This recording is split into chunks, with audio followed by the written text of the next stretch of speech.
Bismillahirrahmanirrahim. Assalamualaikum warahmatullahi wabarakatuh. Innalhamdulillah wastagfirullah. Kita bertemu kembali pada seminar kali ini. Kembali lagi bersama saya Ibnu Aldrin selaku pemapar daripada presentasi kali ini dengan judul Dispute Settlement Body WTO dalam penyelesaian sengketa perdagangan internasional. Pemaparan kali ini saya gunakan dan saya dedikasikan untuk mata pelajaran saya, yaitu manajemen keuangan internasional, dan sebagai hibah daripada hasil daripada belajar saya ketika saya memenuhi kuliah di Universitas 11 Maret itu sendiri. Adapun beberapa set kali ini nanti akan didampingi oleh asisten saya, Mas Afwan Hela, selaku operator, yang nantinya akan membantu saya untuk next page daripada presentasi kali ini. Monggo, untuk waktu dan tempat silakan di sini. Untuk pendahuluan, pertama tentang saya itu sendiri, saya Ibnu Aldrin Muhammad Sodik. Saya ini merupakan seorang auditor junior pada sebuah instansi di kantor akuntan publik Yogyakarta. Memiliki pengalaman juga sebagai appraisal dan sebagai internal appraisal serta aset logistik, dan beberapa pengalaman dasar lainnya. Sebagai pendahuluan itu sendiri, monggo next. Sebagai pendahuluan itu sendiri, dalam kurun waktu 15 tahun, LPS WTO telah masuk ke dalam WTO sehingga lembaga penyelesaian sengketa WTO menjadi suatu hal yang strategis penting dalam penyelesaian sengketa dagang internasional. Lembaga penyelesaian sengketa WTO tersebut dengan LPS WTO telah menunjukkan kontribusi dan peran yang signifikan dalam menyelesaikan sengketa perdagangan antar negara di dalam suatu anggota itu sendiri. Dalam kurun waktu 15 tahun, LPS WTO telah masuk ke dalam WTO sehingga lembaga ini dapat menyelesaikan dan menjadi sebuah strategis yang penting untuk menyelesaikan beberapa sengketa dagang internasional sendiri. Pencapaian tersebut benar-benar telah melampaui kinerja lembaga penyelesaian sengketa internasional lainnya seperti Mahkamah Internasional ataupun International Court of Justice yang hanya menerima sebanyak 150 perkara sejak lebih daripada 65 tahun yang lalu. Demikian juga dengan Mahkamah Internasional untuk Hukum Laut, The International Tribunal of the Ocean Law of the Sea, yang didirikan tahun 1996 dan 2 tahun berikutnya setelah WTO didirikan, telah memproses 15 kasus. Bahkan Kamar untuk Persoalan Lingkungannya didirikan oleh ICG tahun 1993, akhirnya ditutup pada tahun 2006, tidak pernah menerima pun satu kasus itu sekalipun. Next.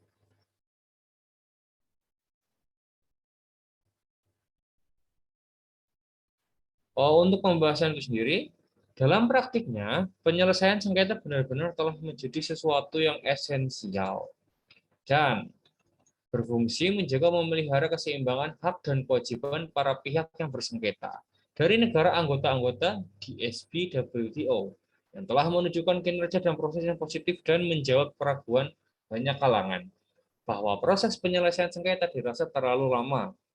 Sesungguhnya itu sendiri, GSP menyelesaikan suatu perkara jauh lebih cepat daripada forum-forum regional seperti IGG, IGG, dan NAFTA. Rata-rata time frame panel daripada WTO adalah 10 bulan, tidak termasuk waktu penyusunan panel dan menerjemahkan laporan. Selain lebih cepat dari lembaga penyelesaian kata di atas, proceeding settlement melalui WTO lebih cepat daripada arbitrase antar negara atau investor state arbitrase pada Bank Dunia atau World Bank International Center of the Settlement of Investment Disputes yang lebih dikenal dengan IGSID. Arbitrase IGSID memerlukan rata-rata lebih daripada 3,5 tahun setiap perkara perdagangan internasional itu sendiri. Next. Pada diagram ini, GSP WTO memperoleh mandat dari negara anggota, khususnya dari negara-negara pemohon untuk melakukan pemeriksaan atas keberatan atau gugatan dari negara yang hak-haknya dilanggar oleh negara anggota lainnya berdasarkan ketentuan WTO.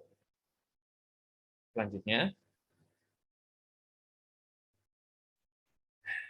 Sengketa dagangan melalui LPS WTO. Sistem penyelesaian sengketa melalui LPS WTO diatur dalam Understanding on Rules and Procedure Governing the Settlement of Disputes, atau yang biasa disebut dengan DSU. Substansi ketentuan yang ada di dalam DSU merupakan interpretasi dan implementasi dari ketentuan pasal 11.111 GGATT pada tahun 1947. Dan badannya melaksanakan merupakan Dispute Settlement Body atau DSB. Lembaga tersebut merupakan bagian daripada Dewan Umum atau General Council WTO, sehingga semua negara anggota terikat mempunyai hak yang sama untuk menggunakan eksistensi daripada DSB WTO tersebut. Selanjutnya,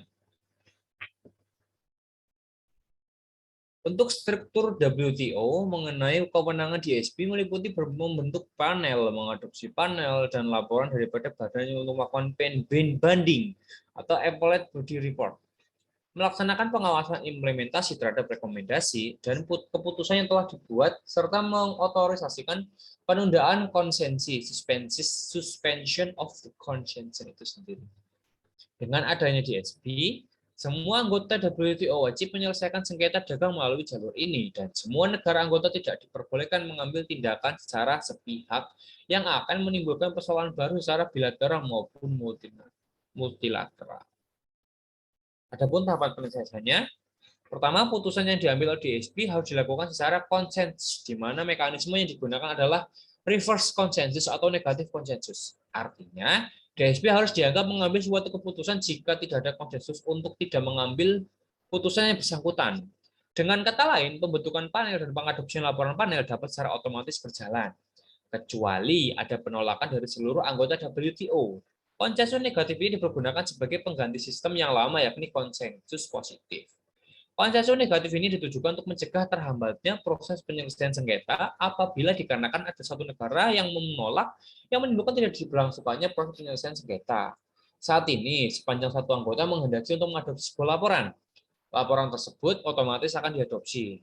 Sedangkan yang kalah dapat mengajukan banding, dan banding tersebut baru ada sejak berdirinya WTO, di mana sebelumnya dalam era GATT tidak dikenal upaya hukum banding.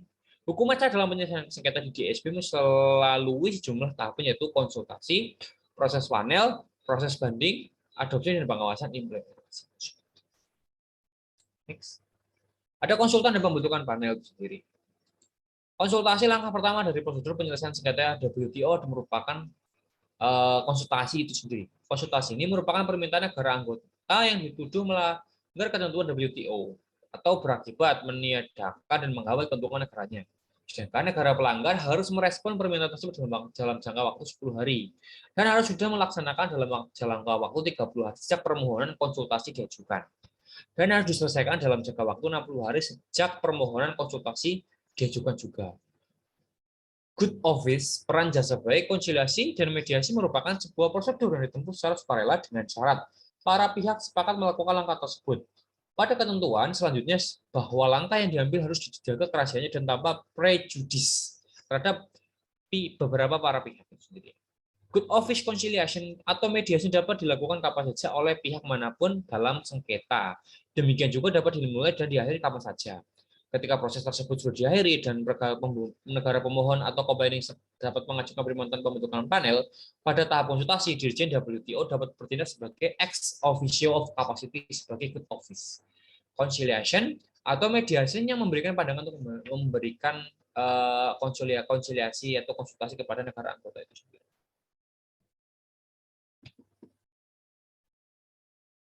Untuk selanjutnya adalah pembentukan panel. Setelah konsultasi gagal untuk menyelesaikan sengketa, maka langkah berikutnya adalah negara pemohon atau complaining state mengajukan permohonan pembentukan panel. Berdasarkan pasal 6 angka 1 dan 2 disebutkan bahwa jika negara pemohon mengajukan pembentukan panel, maka panel harus dibentuk pada pertemuan DSB sejak permohonan pertama kali diajukan, kecuali DSB sudah memutuskan secara konsensus untuk tidak membentuk panel itu sendiri. Panel akan dibentuk kira-kira 90 hari sejak permohonan konsultasi diajukan. Komposisi pembentukan panel harus diisi oleh pakar-pakar atau individu yang berkualifikasi yang berasal daripada pemerintahan atau non-pemerintahan sebagaimana diatur dalam pasal 8 angka 1. Syarat lainnya untuk diangkat sebagai panelis WTO adalah independen, memiliki background yang berbeda, dan memiliki spektrum pengalaman yang luas.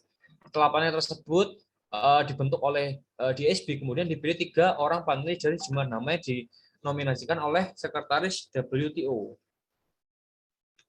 Jika dalam waktu 20 hari terjadi kebuntuan dalam penentuan panelis, maka masing-masing pihak dapat meminta Dirjen WTO untuk menunjuk panelis dan harus dilaksanakan dalam waktu 10 hari sejak permohonan tersebut dilaksanakan.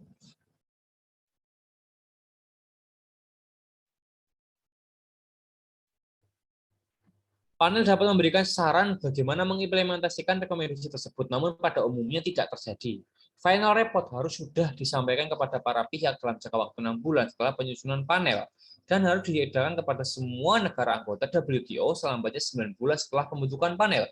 Praktiknya, final report akan memakan waktu selama 1 tahun dan semua anggota negara diberi waktu 20 hari untuk mempelajari selanjutnya laporan yang diserahkan kepada DSB untuk diadopsi secara formal dalam jangka waktu 60 hari sejak diedarkan, terkecuali terdapat konsensus untuk tidak mengadopsinya atau terdapat banding.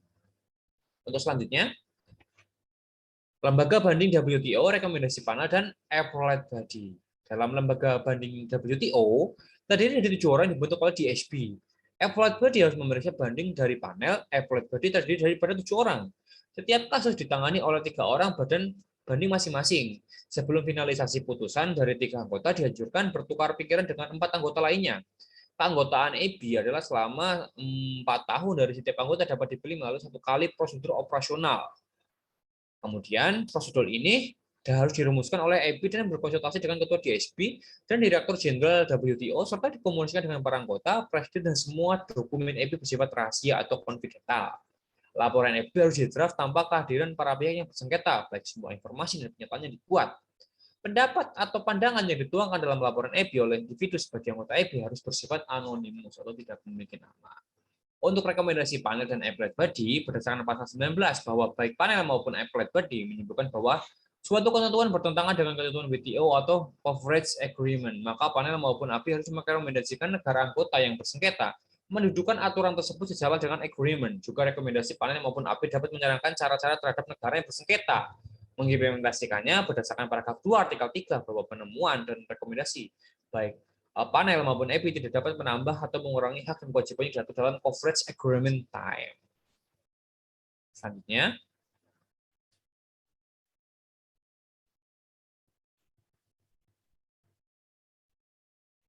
pengawasan implementasi. Tahapan akhir dari rangkaian penyelesaian sengketa melalui DSB adalah pengawasan implementasi dan dari rekomendasi yang telah dilakukan oleh panel maupun EB. Pengawasan ini merupakan tahapan untuk memastikan apakah laporan atau rekomendasi dari panel atau EB dilaksanakan atau tidak oleh para pihak.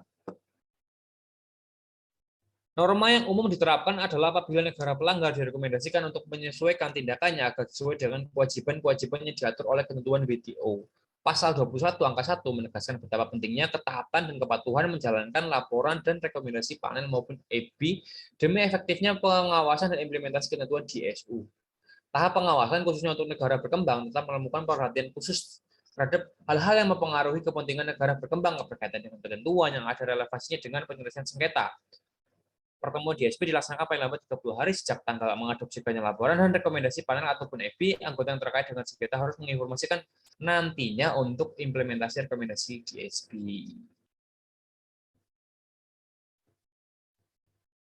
Next, prinsip dan prosedur penangguhan berdasarkan artikel 22 DSU, kompensasi dan penangguhan konsesi atau kewajiban lainnya adalah merupakan tindakan temporer ketika rekomendasi ataupun ruling tidak diimplementasikan dalam periode waktu yang reasonable. Berdasarkan pasal 22 angka 3, dalam mempertimbangkan penangguhan konsensi atau kewajiban lain, negara penggugat harus menerapkan prinsip dan prosedur sebagai berikut. Prinsip umum bahwa negara penggugat pertama harus mencari penangguhan konsensi atau kewajiban lainnya berkaitan dengan sektor yang sama sebagaimana panel atau EB telah menetapkan suatu pelanggaran atau nullifikasi atau impairment. 2. Apabila poin A tidak praktis, maka menangguhkan konsensi atau kewajiban lainnya pada sektor sama, maka dapat mencari penangguhan konsensi atau kewajiban lainnya pada sektor lain yang berbeda berdasarkan satu perjanjian yang sama. Nomor 3, jika poin A dan B tidak memungkinkan diterapkan, maka penangguhan konsensi berdasarkan cover agreement yang berbeda.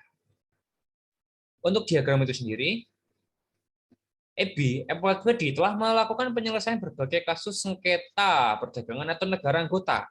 Angka partisipasi negara-negara anggota yang berperkara melalui Pride Body atau EB dalam kurun waktu 1995 sampai 2005 didominasi oleh Amerika sebanyak 84, Eropa 71, Jepang 33, India 32, Meksiko 17, Selandia Baru 11 kasus, dan negara-negara maju seperti Amerika, Uni Eropa, Jepang memerlukan 3 negara besar yang berpartisipasi dalam penyelesaian sengketa perdagangan melalui Pride Body. Sementara itu, menurut laporan pada bulan Oktober 2004, terdapat 195 kasus yang diajukan oleh negara-negara maju dan 120 kasus oleh negara-negara berkembang. Peningkatan dan keaktifan negara berkembang dapat merupakan resultan dari eksistensi suatu lembaga, itu Geneva-based Advisory Center of WTO Law atau biasa disebut dengan ACWL. Lembaga tersebut merupakan lembaga independen yang tidak terpengaruh oleh WTO dan telah banyak membantu baik negara berkembang maupun negara berkembang selama 40 sengketa sejak lembaga tersebut berdiri. Dan terakhir, untuk kesimpulan itu sendiri, prosedur pengajuan gugatan di SBWTO telah diatur secara tegas dan menyeluruh bagi negara WTO yang bersengketa dengan ketentuan sebagai berikut. Keterlibatan negara berkembang semakin meningkat dalam penyelesaian sengketa dagang antar negara anggota WTO. Dalam waktu 8 tahun, dari 2001 sampai 2011, jumlah permohonan konsultasi dari negara berkembang sama atau melebihi jumlah permohonan yang berasal dari negara maju. Peningkatan dan keaktifan negara berkembang dapat merupakan resultan dari eksistensi suatu lembaga, yaitu Geneva-based Advisory Center of WTO Law (ACWL).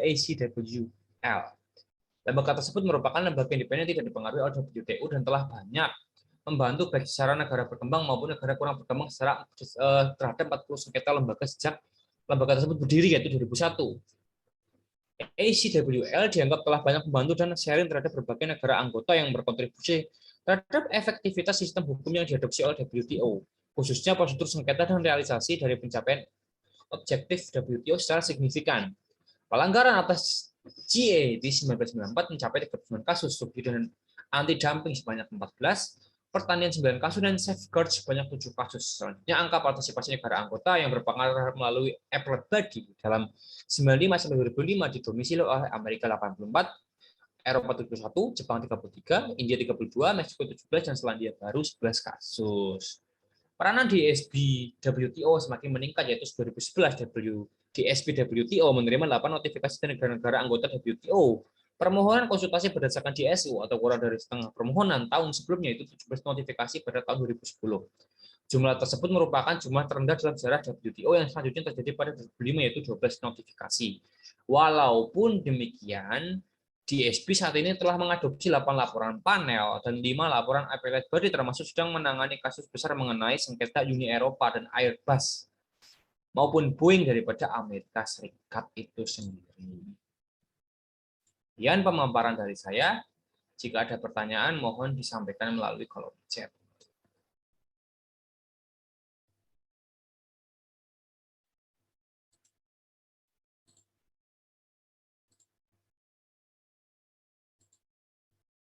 Oke, karena waktu yang terbatas dan sudah merupakan sesi ketiga daripada puncak acara hari ini, maka saya izinkan satu pertanyaan itu. Nah, di sini Mas Dimas bertanya, bagaimanakah dengan sengketa dagang yang objek perdagangan tersebut merupakan barang-barang yang mudah rusak ataupun hancur? Apakah kita menggunakan tenggat waktu? Nah, kebanyakan produk yang berasal dari negara berkembang memiliki karakteristik yang mudah rusak. Ketentuan mengenai perishable goods dan penanganan sengketa di WTO harus mempertimbangkan aspek-aspek khusus dan kepentingan negara berkembang. Hal tersebut diatur dalam pasal 5, angka 8, 9, dan 10 DSU. Dalam kondisi urgent, maka tenggat waktu permohonan sudah direspon tidak lebih dari 10 hari. Dan apabila dalam 20 hari belum tercapai kesepakatan, maka negara pemohon dapat mengusulkan pembentukan. Sekian pemaparan dan tanya jawab kali ini. Jika ada kurang lebihnya, saya mohon maaf. Billahi taufiq wal hidayah. Wassalamualaikum warahmatullahi wabarakatuh.